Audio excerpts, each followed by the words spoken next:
Boa noite, pessoal. E aí, tudo bem? Iniciando mais um A Vingança dos Filmes B Alive. Hoje recebendo o cineasta Bruno de Oliveira para uma conversa sobre cinefilia e outros delírios cinematográficos. Ver se o Bruno já está presente.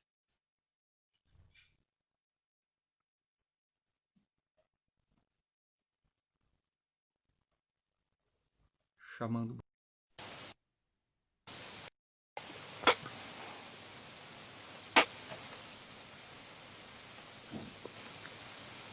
Aí. E aí, Bruno? E aí, Christian, beleza? Beleza? Boa noite aí, todo mundo. E aí? Me ouvindo bem? Tô ouvindo bem, tô ouvindo bem. E também, qualquer coisa aí, beleza. me avisa que eu ligo o 4G daí. Beleza. Vou ficar no Wi-Fi aí. Bruno, para começar esse bate-papo freestyle Freestyle. sobre cinefilia e delírios, Bruno, além de realizador, tu é um colecionador de cinema fervoroso, assim como eu, e no teu último longa-metragem, no Ten Love, além de dirigir, tu interpreta o personagem principal, também chamado Bruno, que é um colecionador compulsivo de filmes. E eu acho muito interessante como tu insere esse universo do colecionismo dentro da história e a maneira como tu vai transitando diversos gêneros até a trama se transformar quase num thriller. Mas a pergunta que não quer calar: o quanto existe do Bruno real na composição do personagem? Cara, assim, quando a gente faz, acho que um personagem meio autobiográfico, assim, eu acho que, ao mesmo tempo, a gente tá pegando, tipo, um Bruno de um momento, de uma época, né, e colocando ali, assim, então, tipo, no meu caso, eu acho que eu tô sempre em transformação, né, mas eu acho que, com certeza, tem algumas coisas que são verdadeiras, tipo, esse lance dos DVDs ali. Eu acho que é um tema bem interessante para se explorar, tipo, porque o Brasil tem, né, uma quantidade de consumidores de mídia física bem grande, e acho que são pessoas que se interessariam, né, inclusive por consumir narrativas que gerassem essa identificação, né. Mas nesse caso do colecionismo e desse vício, sim, e da relação financeira, existe um Bruno que está ali, assim. Mas eu diria que o personagem ele é mais ele pega algumas coisas mais idealizadas, mais boazinhas, assim, digamos, né, da minha pessoa, assim, e transforma nessa coisa mais fabulada, assim. Então eu diria que ela é o Bruno do filme é uma versão caricata do bem do Bruno real, assim. Mas tem algumas coisas reais, mas acho que fica muita coisa de fora, assim.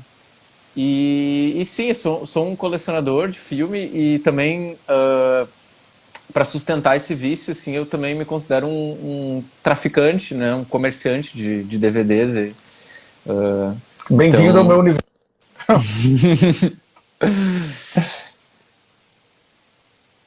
Mas seria mais ou menos isso, acho que em relação ao Bruno, assim, claro que tem coisas para se abordar, mas do colecionismo é aquilo ali, tipo, tem uma tensão, né, em relação... Isso é uma questão que eu acho que pelo que eu vejo nos grupos de Facebook, é uma questão comum, tipo, principalmente porque a maioria dos colecionadores são homens, né, e vários que sei lá, são casados, assim, acho que a questão dos DVDs ali fica meio no meio, né, às vezes da relação como se fosse uma amante, né, uma coisa que meio que pode sabotar a relação porque começa a prejudicar o bolsão financeiro da família. Como eu acho que todos nós colecionadores já passamos por isso em algum relacionamento. Com certeza. Não deixa de ser um vício. Tendo que optar, né, entre pagar as contas ou comprar mais um DVD. Uhum. E dá pra parcelar ainda, né? Uma loucura. Mas, cara, acho que a cinema é algo muito complicado de se explicar para quem não se interessa por esse universo. Eu acho que em tempos de streaming também as pessoas não compreendem o fascínio pela mídia física, muitos não entendem o porquê assistimos o mesmo filme várias e várias vezes, ou porquê temos edições diferentes de um mesmo filme, acho que às vezes nem nós compreendemos, né? Mas, Bruno, o que move a tua cinefilia? Sim. Bom, pra quem não sabe, assim, tipo, eu era uma pessoa que, quando eu tava no colégio, eu não sabia muito bem o que eu ia fazer, assim, na minha vida, né, nesse sentido adulto, assim, tipo, não conseguia me enxergar muito numa coisa normal, assim, sabe, ter um emprego, enfim. E aí, eis que, por vários motivos, eu fui estudar economia, né? E isso foi, tipo, uma tentativa minha de, assim, primeiro, não passar fome, né? Ah, vou estudar um negócio que é, tipo, vai me dar dinheiro automaticamente, assim, né? Vou entrar no curso de economia e É, vou... Eu vou... eu não tive a tua perspicácia, infelizmente. Mas, Só fui mas, fazer coisas que não dão dinheiro. mas é que tá, eu não segui como economista, né? Mas e durante um tempo tipo, daí eu não terminei o curso, fui, tipo, quase até o fim, assim. Mas depois que eu decidi que era cinema mesmo, eu fiquei, assim, achando quase que inútil, assim, esse conhecimento, né? Mas hoje eu vejo que cada dia que passa é mais útil. E pra mim, a mídia física, ela é meio que a fusão, assim, dessas duas coisas, porque, tipo, tu falou ali do streaming. Tipo, por exemplo, assim, eu tenho várias obsessões econômicas, assim, coisas que eu aprendi na faculdade, que acho que é justamente, tipo, me deu um senso de sobrevivência nesse mundo capitalista, assim, de entender como o dinheiro funciona, né? Como, tipo, mercadoria funciona, como esses fluxos econômicos funcionam. E, tipo, uma das minhas obsessões, assim, tipo, ter uma vida que seja menos capitalizada, assim, né? Por um lado. Tipo, então quando tu tá vendo um streaming, né? Ou quando tá vendo um filme digital,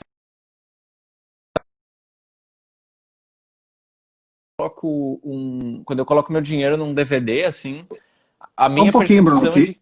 desconectou aqui para mim. Só um momentinho. Ah, tranquilo.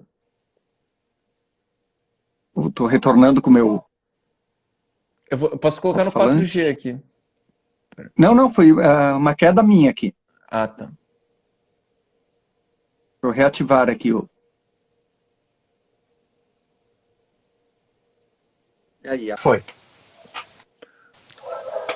Bom, então, tipo, essa questão dos DVDs, quando eu compro um DVD, tipo, eu sinto que isso é quase que um ativo, assim, financeiro, né? Por exemplo, esse DVD aqui eu comprei esses dias por R$ 3, né? E ele tá bem novinho, é aquele slasher dos anos 90 lá, eu sei que vocês fizeram no verão passado. Então, Sim. tipo, é óbvio que esse DVD aqui dá pra... Ele não vale R$ 3, né? É um valor que flutua, assim. Tipo, tu compra um DVD por 10 e ele pode valer... Tu pode revender ele por 10 ou tu pode vender ele por 5.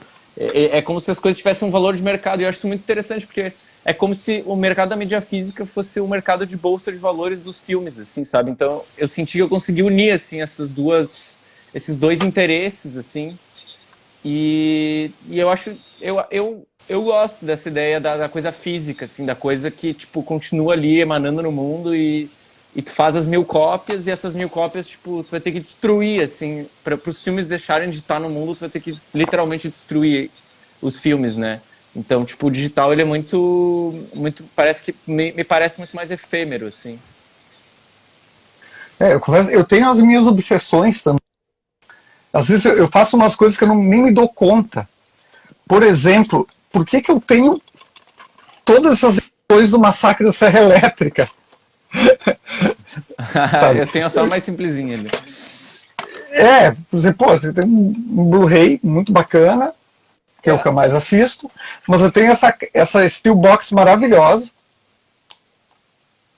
Né? Que é um DVD. E tem umas edições chinelo aqui. Esses aqui eu vendo. Essa aí que eu tenho.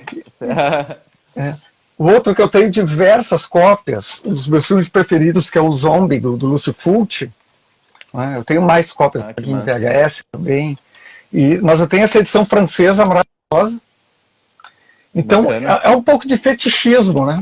Sim, na verdade, não somos um tanto fetichistas. Né? Ir à caça do filme, tipo, a própria busca pelo filme no mundo, eu acho isso muito louco, assim, tipo... Porque, eu vou te dizer, eu sou uma pessoa um pouco supersticiosa, sabe? Eu gosto até de mídia física porque quando eu vejo um filme que se depara, assim, tipo, ele surge, assim, na minha vida, eu vejo ele num sebo, sei lá, eu sinto que é meio que é uma coisa meio... Não vou dizer sobrenatural, assim, mas é, tipo... Tem a ver com sorte, tem a ver com superstição, tem a ver com o caminho do filme aparecer na minha vida, assim. E às vezes eu bato o olho numa coisa e eu sei que, tipo, eu tenho que ver, assim, eu tenho que pegar, eu não posso deixar a sorte passar, assim. E aí no digital eu não sinto tanto isso, assim. Claro que até compro filme na internet, mas pouco. Eu gosto mais de garimpar ao vivo, assim, de tipo, tem alguém aí na rua, né, que, sei lá, numa lojinha, ou enfim. Mas acho legal ir atrás, assim, né, a caça. Eu tenho, na verdade, esse é um fetiche que eu adquiri, eu acho ainda na infância, né, do colecionismo. E eu comecei colecionando isso aqui, ó. Ah, sim. Né? Então, meu padrinho era dono de um cinema e eu adorava pegar os retalhos das películas. Né? Então, cara, eu tenho Isso muita no interior. coisa sobrando aqui em casa. No interior, cidade de Encantado, saudoso Cine Ah, Marabá. sim. Pô, que massa. Aí, disso tu pula depois pro VHS, lá nos anos 90. Aí eu tenho várias raridades que eu ainda guardo aqui. Dark Star, do Ah, Carpenter. que massa. Tu tem essa Né? coisa da capa, assim, de tipo, às vezes a capa do filme te chama, assim, e tu não pode recusar, assim, o chamado, assim. Aqui, ó. Frankenhooker, Esse eu não conheço. autografado pelo René. Isso aqui eu posso vender por uns R$ 1.000, né? Ah, com certeza. Sim, a Eu tenho gente um tá outro, quebrado, a gente não tem liquidez, mas a gente tem patrimônio, né? né? Então esse aqui é autografado pelo Lloyd Kaufman. Ah, que massa. Eu vi a palestra Quando eu dele depois. mostrei esse filme para ele se espantou, porque ele disse que ele nunca vendeu esse filme para o Brasil. Bah. O cara já foi Mas pirateado lá nos anos é uma 80. VHS brasileira, assim. Brasileira. Bah. Né? Pra tu E uma ver, das né? minhas raridades Sim. aqui, E, ó, rebuceteio. bah, que massa. E qual a tua opinião, Grande assim, Cláudio sobre essa Cunha. coisa da pirataria, assim, tipo, da pessoa que ela vai lá e faz por conta a cópia, assim, por amor ao Eu filme, acho sei que lá. se for para consumo interno, sem problema. Não vejo Uhum. problema com. Também, talvez, se quiser vender, quem disposto a comprar, não vejo problema. Sim, Mas talvez me incomode mais quando é um filme independente, que tu sabe que o cara batalhou sim, para fazer o sim, filme, com aí fica certeza. aquele sentimento de culpa, assim. Mas quando é um filme major, cara, Star Wars da vida, quem se importa? Aham, sim. Eu acho Com a grana da interessante, Disney. tem gente assim, que acaba fazendo filme autorado, né, que fala, meio assim, tipo, pra suprir essa falta, né, do filme no mercado, mas não deixa de ser, às vezes, até uma coisa meio carinhosa, assim, com o filme, porque, tipo, tu pensa, a pessoa tá ali, às vezes faz a capa, faz um menu, assim, né, tem toda uma manufatura ali, meio artesanal, que, tipo, eu não tenho muito filme autorado, assim, mas eu acho quase admirável, talvez, por um lado, assim, quem se presta, né, a fazer, assim. Eu acho que o problema é a indústria, né? Quando isso vira uma indústria, Uhum. aí tu tem os picaretas, entendeu? Sim, com Porque é o certeza. cara que vai estar, enfim, te vendendo um produto às vezes de péssima qualidade, e a maioria das vezes sem lhe avisar, né? Que é um autorado, como tem uma Sim, certa não, com distribuidora certeza. por aí. Com certeza. Né? Aham. Aí tu assiste 2 vezes, na terceira tu não assiste mais o filme. Se deteriora rapidamente. E o que que tu enxerga, assim, do futuro da mídia física aí? No... Tu acha que é uma coisa que vai ficar mais Olha, de nicho ou meio que volta um pouco? eu acho que a tendência é cada vez mais se tornar de nicho. Né? Tu vê, hoje o streaming está dominando de uma forma assim cruel, né? A indústria é cruel nesse Uhum. sentido. Sim. Então, tu vê assim, não estão mais nem fabricando. Acho que Blu-ray, o que eles pararam de fabricar aqui na Zona Pois é, Franca? aparelho de Blu-ray não tem mais, não se faz, mas Aparelho de faz um Blu-ray, tempo, né? né? Uhum. E também, por exemplo, a internet, ela é um pouco cruel, né? Por exemplo, assim, não sei se tu tá vendo, mas o Disney Plus lá, ele tem uma propaganda muito massiva, né, para as pessoas, assim. Então, tipo, se tu vai competir na internet, assim, com os grandes, assim, é difícil, né? Eu vejo muito, assim, a mídia física como uma coisa de, tipo, que possibilita o pequeno distribuidor, né, o pequeno comerciante. Tipo, eu penso que há um tempo atrás muitas famílias, muitos pequenos empreendedores, tipo, pequenos distribuidores, né, pequenos comerciantes, assim, viviam indiretamente ou diretamente de cinema e aí essas pessoas às vezes tiveram que fechar a sua locadora, né, transformar numa sorveteria, sei lá. E acho isso um pouco triste, assim, porque se tu for considerar, né, a economia, quanto maior a participação da cultura na economia, ao meu ver, melhor, né? Porque, tipo, eu acho que muita gente no Brasil gostaria de trabalhar mais com o cinema, é uma coisa que realiza, né, a pessoa, assim. E não é nem ficar rico, né? Só, tipo, tu conseguir ali ter uma subsistência, mas relacionada a uma coisa que tu gosta, assim. Bom, e eu passei ali nos anos 80 todo esse processo também de fechamento dos cinemas, né? Sim, Que seguiam sempre um ciclo, né? Ou virava bingo ou igreja evangélica. sim. Foi o caso do Cine Marabá, Encantado, né? Então passa todo aquele processo de decadência que já vinha no cinema desde o final dos anos 70, com o advento da televisão para valer mesmo, né? Quando as pessoas realmente conseguiram ter grana para comprar um aparelho de televisão e naquele tempo o cinema já começou cinema de rua, né? Cinema de calçada. Começou a degringolar, então os cinemas do interior foram morrendo gradativamente. Então chegaram os shoppings, né? Nos 90. Então os cinemas migraram para os shopping centers. Já elitizava bastante. Uhum. Né? E a programação também, né? Foi a programação, assim, quer dizer, o exploitation morreu ali, né? Uhum. Então, eu ia trabalhar basicamente com filmes de major. Pois é. E também a questão do coronavírus meio que parece que é um pera, assim, na cova, né? Sei lá. Agrava, né? A crise, assim, da sala. Agrava. Porque nem as de shopping daí. Se bem que eu achei interessante a solução dos festivais online, né, para tentar suprir isso. Não é a mesma coisa, mas pelo menos está tendo acesso aos filmes. E esse ano estão rolando diversos festivais online, chegou a saturar, né? Pode escolher. Assim. E no momento é a alternativa que se tem. Né? Mas eu lamento muito porque eu gosto mesmo do contato, né, com o cinema físico mesmo. Né? Sim, é uma experiência nada supera social, a interação, né? cara. Tem uma energia ali, né? Do público, né? Tipo, só o fato de estar quieto, né, com outra pessoa num ambiente, assim, testemunhando uma obra, assim, eu acho que tem uma sinergia calada ali, né? Eu tive a sorte de realizar a minha mostra, né, a Vingança Filmes B, um pouco antes de tudo fechar por causa da... E foi um festival, na verdade, presencial aqui em Porto Alegre. E, cara, é muito impressionante tu ver uma sala como a da Cinemateca Capitólio, completamente lotada da meia-noite às 6 horas da manhã, nos projetos da madrugada que a gente faz. E, cara, é muito também de trazer vida, né, para a cidade, trazer vida ali para o bairro, né, para o centro. E é incrível, cara, as pessoas circulando na frente do cinema às 4, 5 da manhã, é uma coisa que tu não normalmente, né?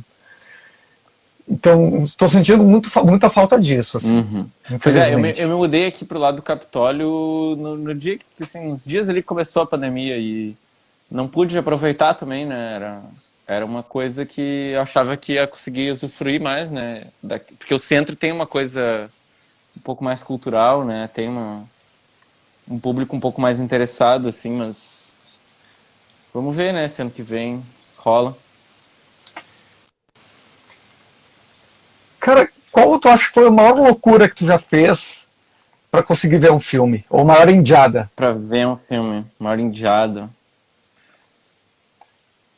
Pra conseguir ver um filme, assim, eu acho que, assim, eu já fiz bastante indiada pra comprar DVD, assim, isso com certeza.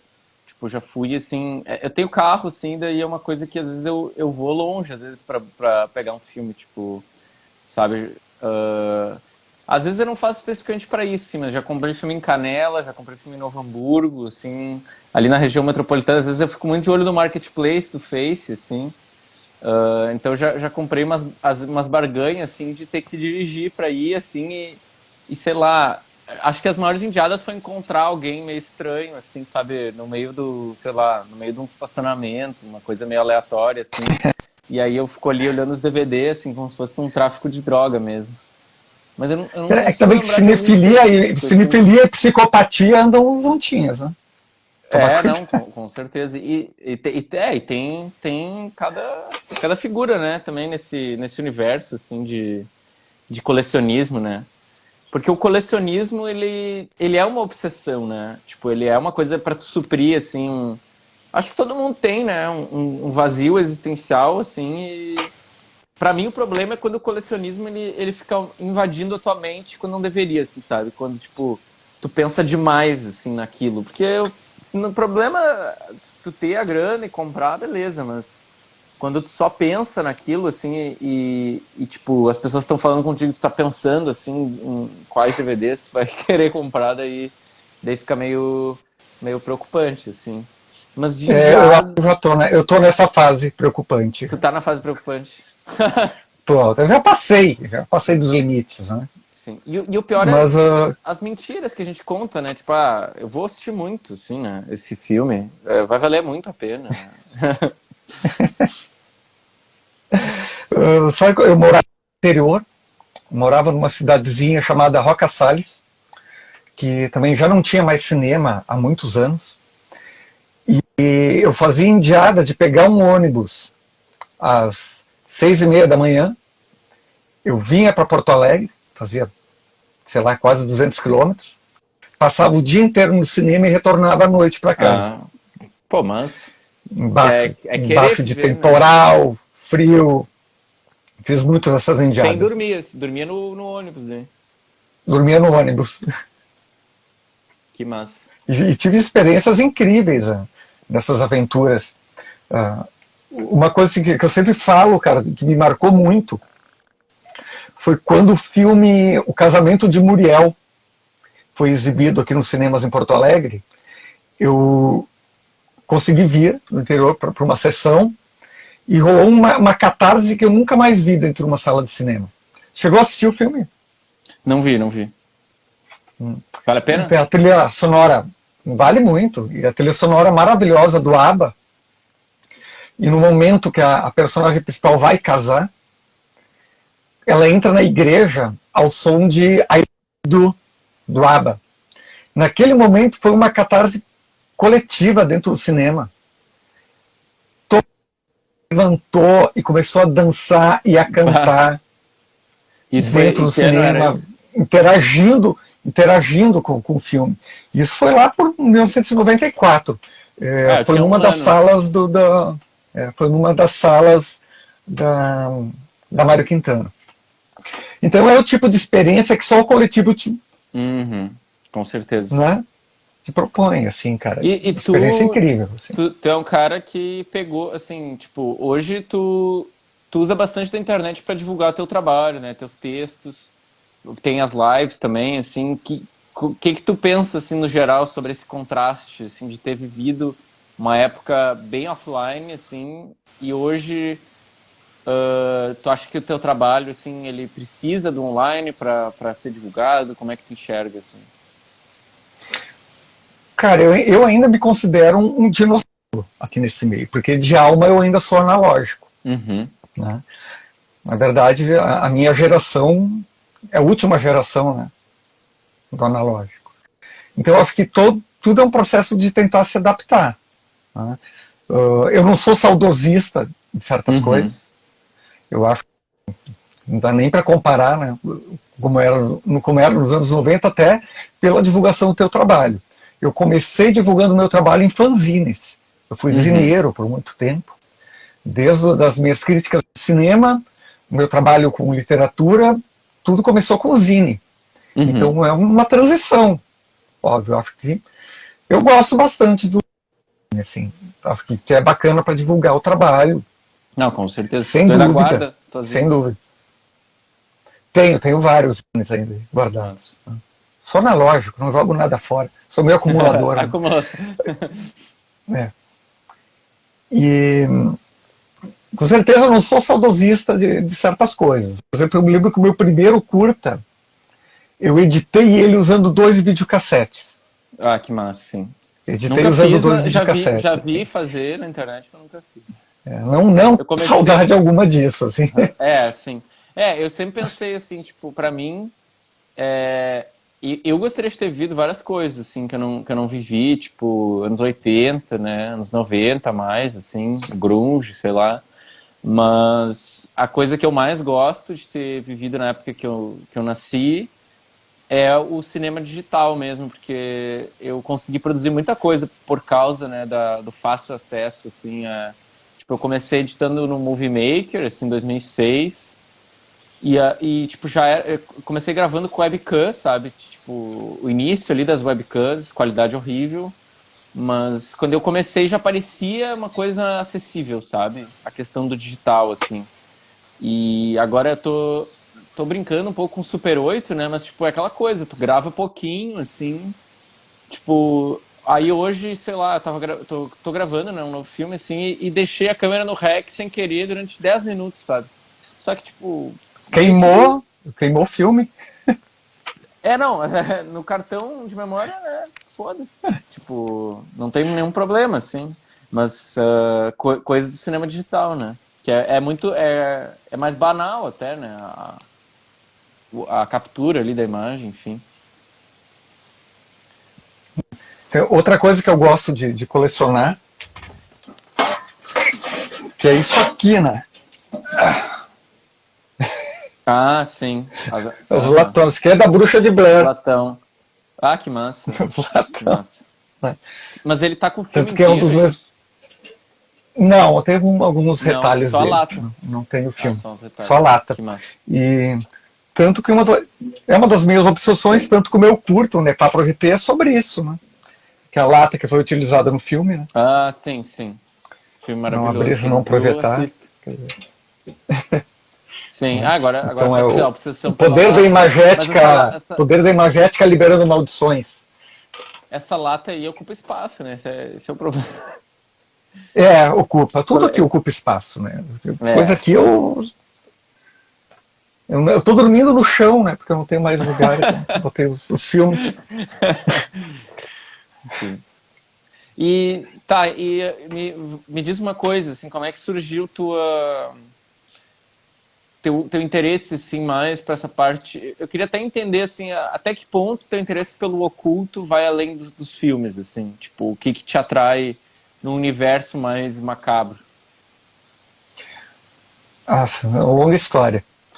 Na verdade, eu sou um cético muito interessado por metafísica. Né? Então, se eu virar a câmera aqui, tu vai ver uma biblioteca de ocultismo aqui bem grande. Assim. Sim. Então, é uma coisa que eu sempre tive interesse. Mas eu acho que esse interesse ele surge ainda na infância, através dos filmes, né? Que sempre me fascinaram. O cinema de horror sempre me fascinou. E eu acho que compreender alguns aspectos do ocultismo me auxilia a compreender o próprio gênero fantástico. Então, e tem também uma questão familiar, que eu fui criado no meio, a minha avó é benzedeira. Minha avó tipo, é a benzedeira da cidade. Assim. Então, fui criado nesse universo com muito misticismo, muitas superstições, né? Por mais cético que eu me considere, mas eu fui criado dentro de um universo que envolvia vários aspectos do ocultismo. Eu acabei contaminado, né? A minha obra é toda contaminada. Mas tu continua, assim, depois de ler sobre essas coisas, depois de se aprofundar um pouco, o que mudou no teu ceticismo, assim, em relação ao oculto, assim? Eu vi que esses dias tu postou um texto sobre o tabuleiro, né, o Ouija, né? Como é que tá a tua questão, assim, de fé, com essas coisas? Como eu te falei, cara, eu sou cético. Permanece cético. Eu sou um cético. Às vezes eu sou muito chato, mas eu estou trabalhando. Mas, como eu falei, eu tenho esse interesse pela metafísica, e sempre que eu me deparo com alguma situação como aquela que eu relatei, né, que eu participei de uma sessão espírita online, né, Uhum. com a utilização da pranchete de Boston. Uhum.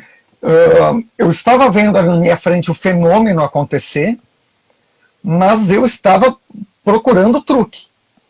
Uhum. Eu não Claro. encontrei. Sim, Mas o truque, né? se eu acredito, eu acho que não. Uhum. Se eu posso dizer que aquilo foi um truque, eu também não posso dizer que foi um truque, Sim. porque eu não achei o truque. Então eu prefiro dizer aquela velha máxima: no creio em brujas, porque las hay, las hay. Sabe que... Putz...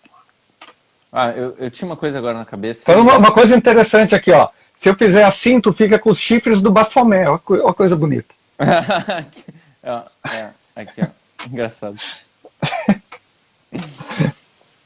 Não, mas é um assunto que me interessa também. Ah, sim, eu lembrei o que eu ia falar.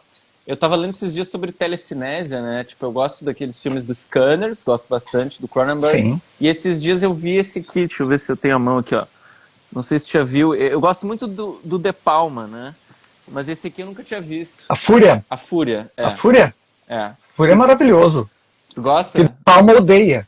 De Palma eu adoro e o De Palma odeia. Eu odeio. Ele odeia o filme.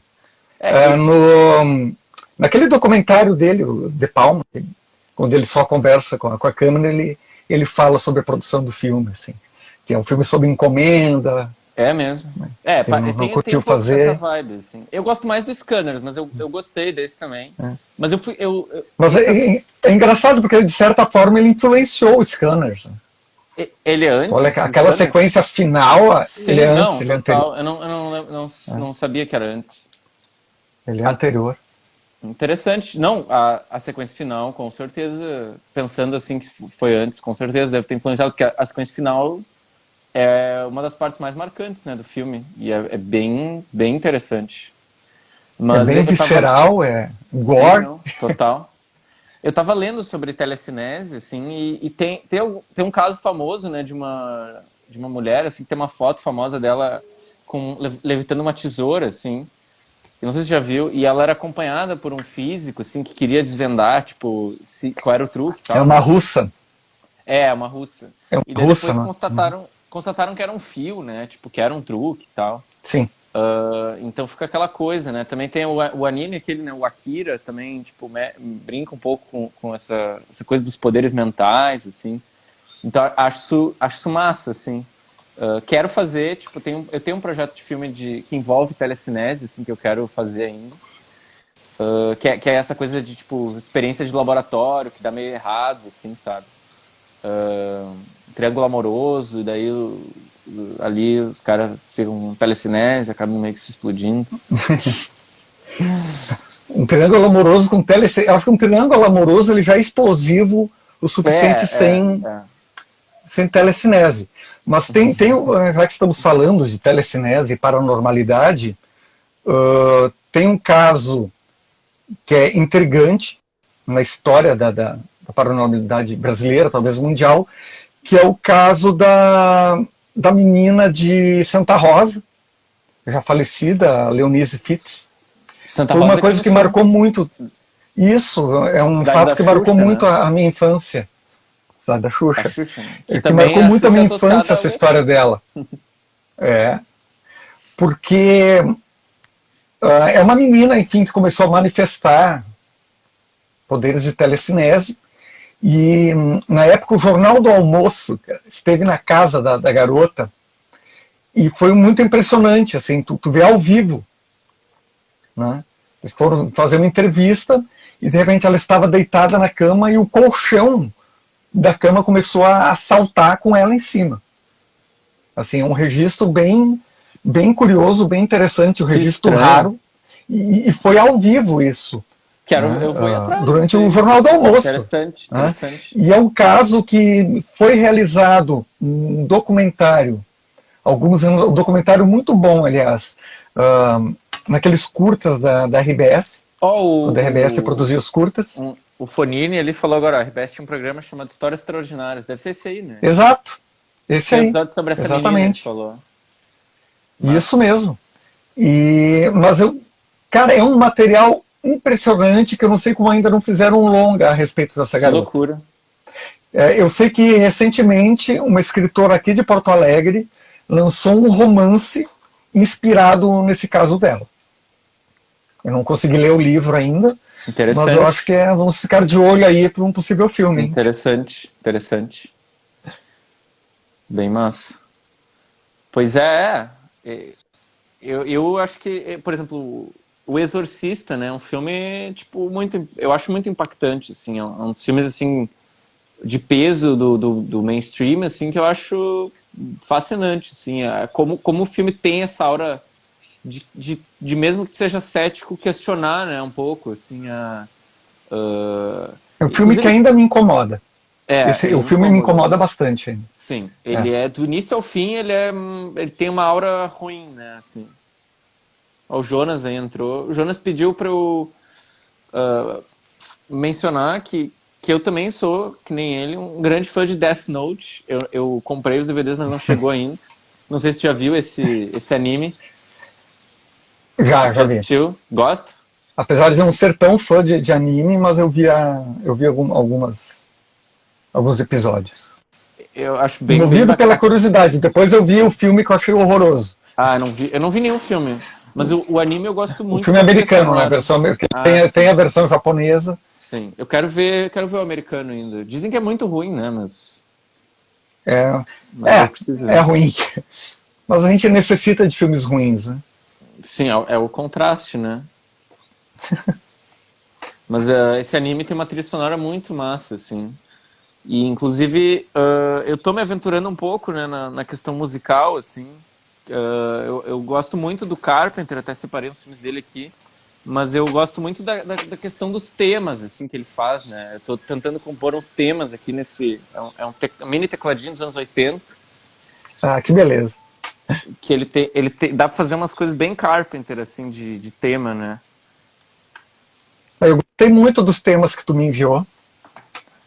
Ah, sim. Pô, fiz com o violão, assim, mas eu quero fazer essa coisa mais assim, com o piano, com o synth, né? Aí eu lhe indiquei de Amanda Galas, espero que tenha gostado. Gostei, sim. Gostei, achei bem interessante. Esse filme aqui, pra mim, tem uma capa muito massa, assim. Eu acho bem bacana. O filme é maravilhoso. Sombras, né? É muito bom, né? E o Carpenter... É um dos meus preferidos. Eu vi esses dias a Cidade dos Amaldiçoados. Tu gosta desse, do Carpenter? Cara, eu não gosto.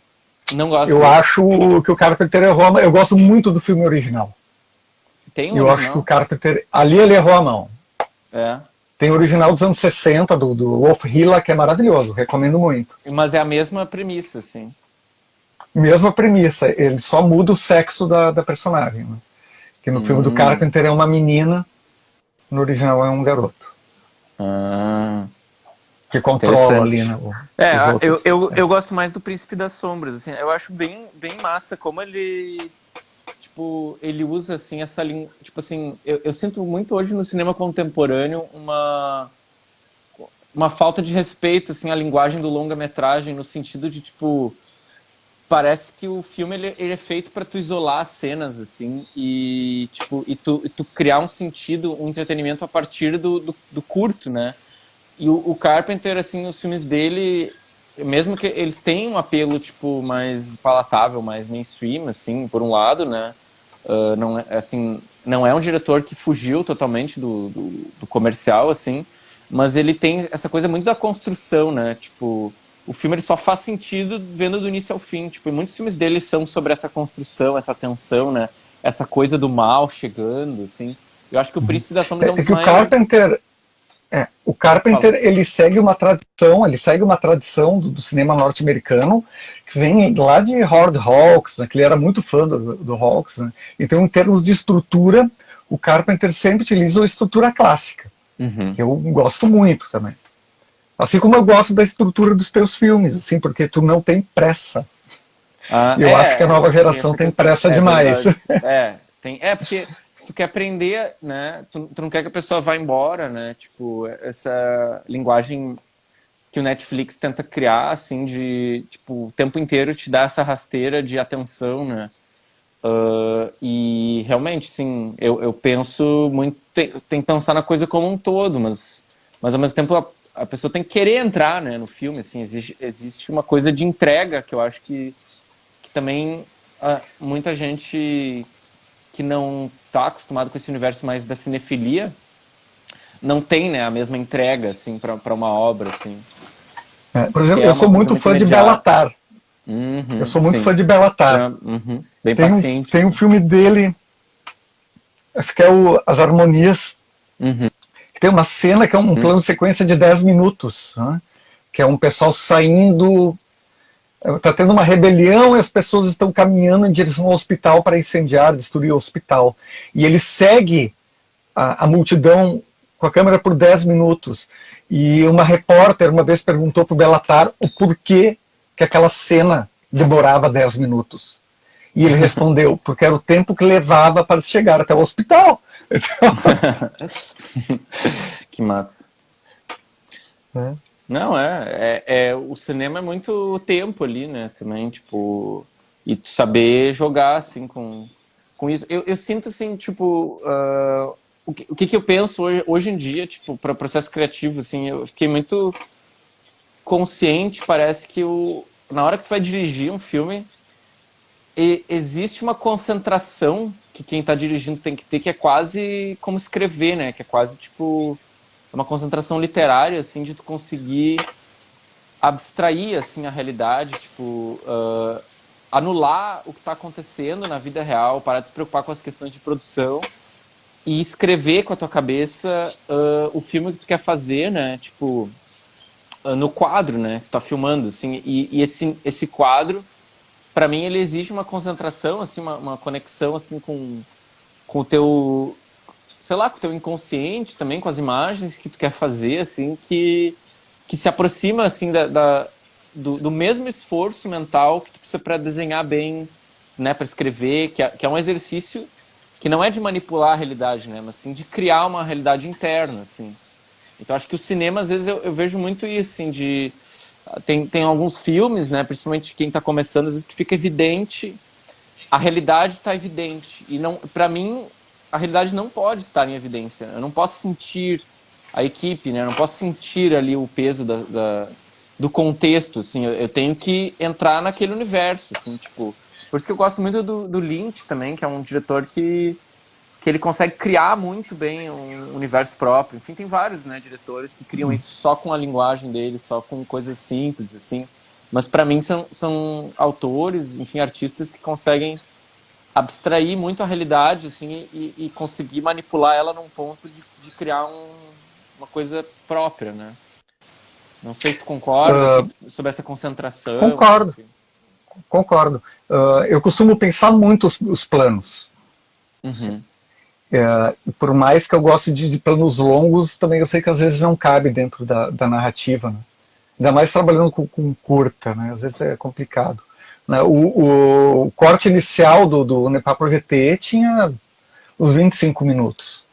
Só que para aquilo que ele havia sido encomendado, assim, acho que o Daniel Deben fez um trabalho fantástico ali com a edição, então porque reduziu o filme para 13 minutos. Massa.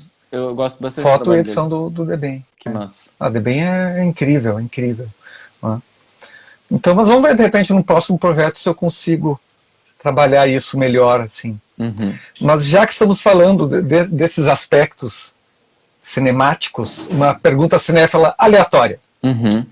Tu concorda com o Godard quando ele diz que o traveling é uma questão de moral? O traveling, assim, o movimento de câmera? Isso. Uma questão de moral. Godard dizer que traveling é uma questão de moral. Mas eu não conheço essa frase, na verdade. Eu não sei se eu nem entendi ela completamente. Mas me explica. Não, é complexo. Isso é complexo porque essa frase foi dita num contexto de uma discussão sobre o filme do Dilo Pontecorvo, onde as pessoas reclamavam muito de um determinado traveling no filme que mostrava o sofrimento humano. É um traveling muito impactante. E então havia toda essa discussão moral sobre a cena, e o Godard me veio com essa frase sensacional, né, que o traveling é uma questão de moral, mas no sentido de que para ele forma e conteúdo não podem ser desassociados. Nesse sentido, forma e conteúdo eu concordo que é uma coisa indivisível, assim, né? Mas eu acho que assim, tu tem que focar muito no conteúdo que tu quer fazer, assim, no cerne, sem ter assim uma forma tipo fetichista, né? No geral. E também não tô também para apontar dedos assim, de ser contra um fetichismo da forma, né? Tipo, eu entendo e curto, na verdade. Mas eu acho que eu sou formalista. Eu admito que eu sou formalista nesse sentido. Sim. Não, eu acho ligo que muito também pra forma. Eu ligo muito para a forma, mas eu acho que o conteúdo ele tem uma forma mais apropriada, né, de tu apresentar, assim. Então, tipo, é como se cada conteúdo, assim, dependendo da especificidade, fosse pedir uma forma específica, assim. Eu não sei, eu sinto que, assim, as coisas mais... eu vejo isso muito com a música, assim, quando eu tô fazendo um som, assim, que soa certo, né, as notas ali, parece que é muito mais uma coisa de descobrir do que de criar, sabe? Tipo, tu tá descobrindo o caminho certo, assim, o caminho mais apropriado. Eu acho que isso se aplica um pouco às outras artes também, mas aí tu tem que ser aberto também ao processo, assim, né? Te deixar guiar um pouco e pensar no que tu tá buscando em essência com aquilo, né? Tipo, não no sentido assim, qual é a mensagem que eu quero passar, mas se tem alguma imagem que te move, né? Tu não precisa explicar exatamente qual é o sentido racional daquilo, mas pensar... Porque num contraponto àquilo que Godard falou, o Hitchcock ele dizia o seguinte: meu amor pelo cinema é mais importante do que qualquer moral. Então já temos aqui um contraponto de dois gênios, né? Então... eu acho eu gosto bastante do que o Godard fez com a forma do cinema, assim como eu gosto talvez ainda mais do que o Hitchcock fez, né, com a forma do cinema, assim. Mas são coisas, né, tipo, vai meio que uma coisa em cima da outra, assim, né? O Godard era muito fã, né, de Hitchcock, né. Sim. Sabe que durante muitos anos eu odiei Godard. Na minha juventude, assim, eu odiei Godard até que eu assisti a Benda Part.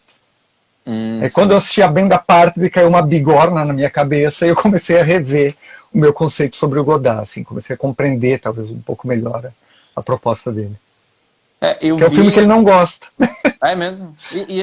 Eu acho muito impressionante que ele tá vivo, assim, eu desejo muita saúde aí pra ele, porque eu acho isso muito, muito foda mesmo, porque ele fez muita coisa e ele continua fazendo, né? Sabe que a produtora do Tarantino, né, chama A Band Apart. Sim. Chama A Band Apart. E o... Oi, fala. Não, é que o Godard comentou isso, né? Ele comentou que o Tarantino colocou como nome de sua produtora o seu pior filme. O A Band Apart não é um dos que mais marcou, assim. Eu vi o Acossado sozinho, revi sozinho num cinema em BH, foi uma das melhores sessões, assim, que eu fui, tipo, uma cópia muito boa, lançada, acho que pelaquela distribuidora Zeta Filmes, que fazia o Indie... Sim. Indie Festival, uma coisa assim, né? E o Viver a Vida também é um filme dele que eu acho bem bacana. São filmes que me marcaram, assim, que tem uma anarquia ali na forma, né? Muito louca, assim, e que, tipo, tem certas coisas que tu vê que te abrem, assim, a cabeça, né?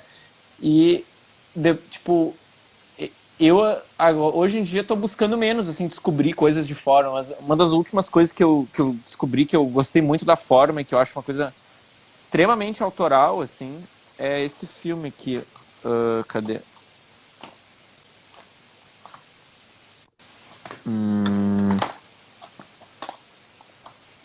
Meu Deus.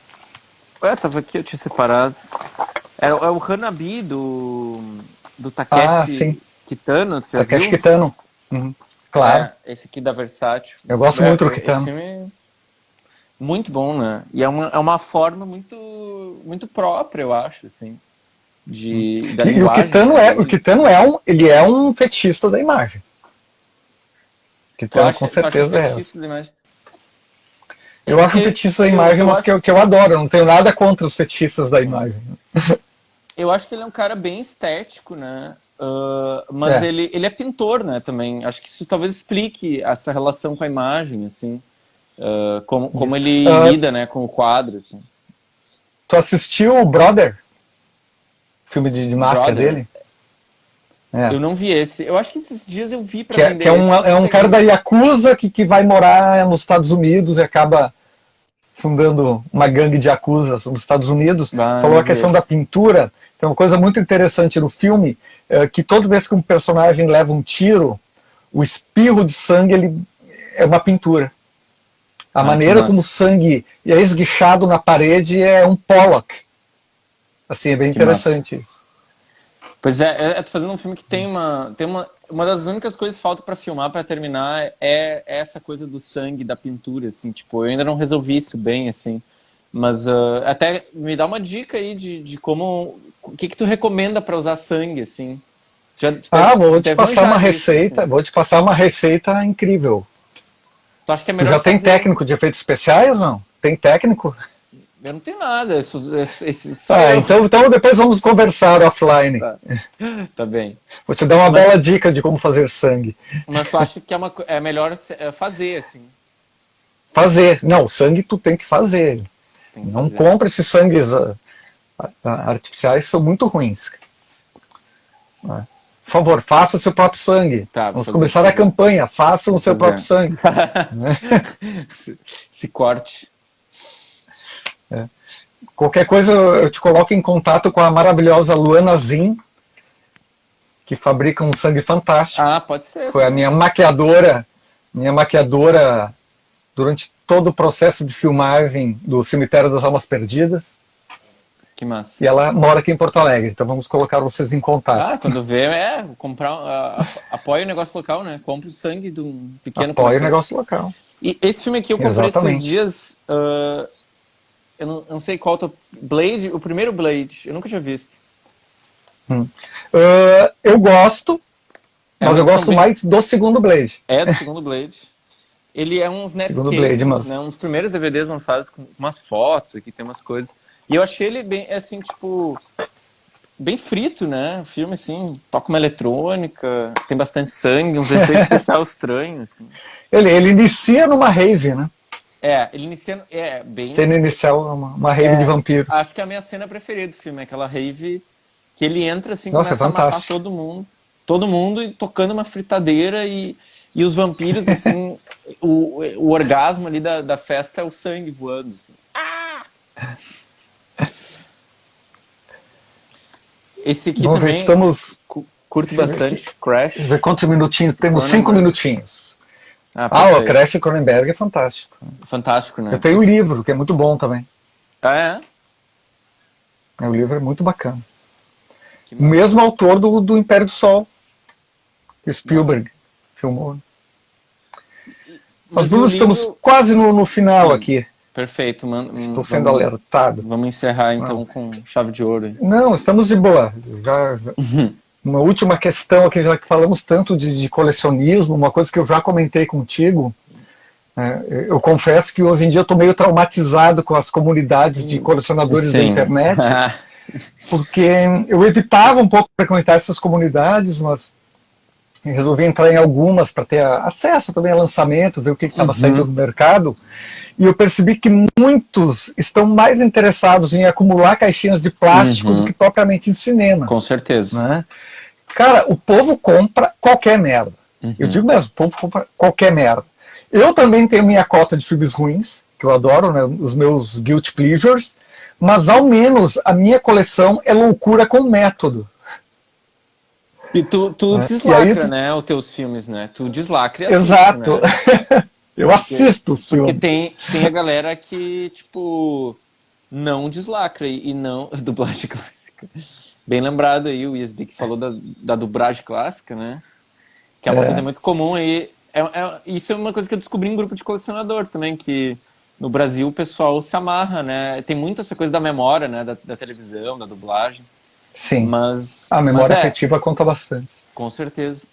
Mas tem essa coisa de não deslacrar o filme, pra mim eu entendo o valor porque tipo, o produto ele vale mais lacrado, né? Mas daí ele também não tem, pra mim não tem Não, porque o lógica, cara, né? ele, na verdade, esse tipo de gente que ela compra o filme aguardando que a edição saia de mercado para que ele possa revender pelo triplo do preço. Uhum.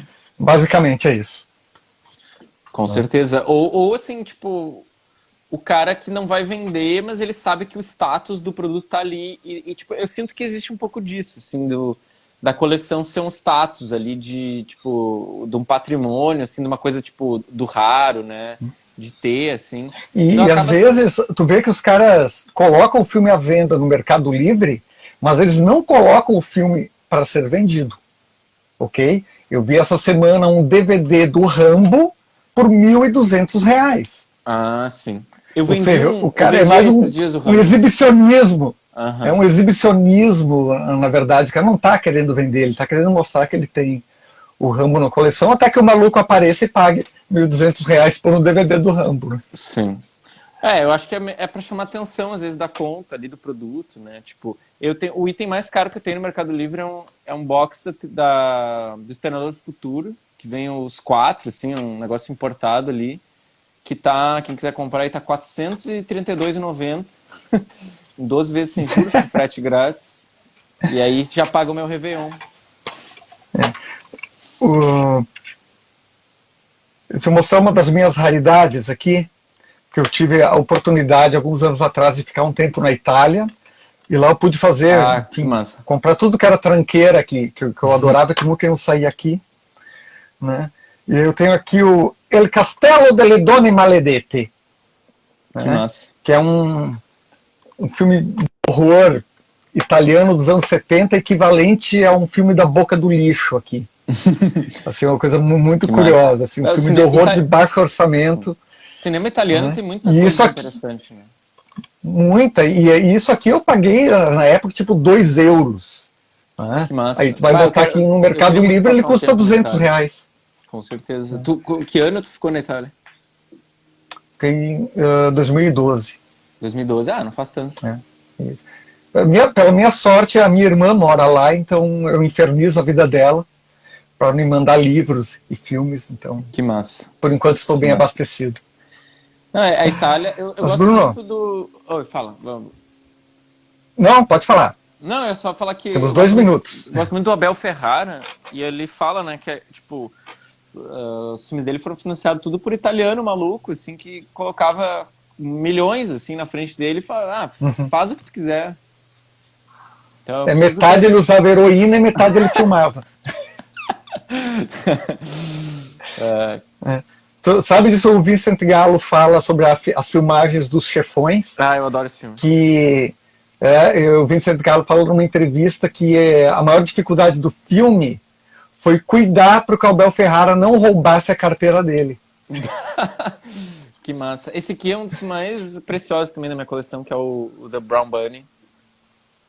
Ah, sim. Que é um filme bem problemático, né? Eu sou Hoje bem fã. tem uma revisão dele. É polêmico, mas eu sou bem fã ainda do filme. Polêmico. Assim. Eu gosto muito do Búfalo. Adoro também, adoro. É o filme que eu mais gosto dele. Dele eu não posso dizer que gosto tanto, porque enfim, o cara pirou de vez. Né, ele cara? é meio panca, né? Mas, Bruno, temos 30 segundos.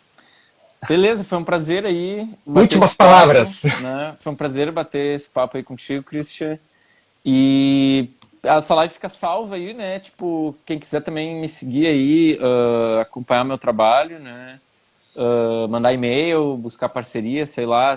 Tô precisando de uma mão aí para distribuir filme, porque o meu maior problema é esse, sim, eu só faço e não sei distribuir filme, então quem quiser aí dar uma mão também, fico de peito aberto. E obrigado pelo convite, pelo papo, né? Acho que para mim foi bem proveitoso, espero que para ti também.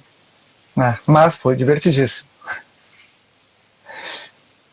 Que bom. Isso aí. Então tá, grande abraço e quando passar a pandemia a gente marca um café. Sim, com certeza. Não, bourbonzinho, né? Scotch. Também, melhor ainda. Também. Tá. Valeu, Beleza, Bruno. boa semana aí. Abração. Falou. Falou!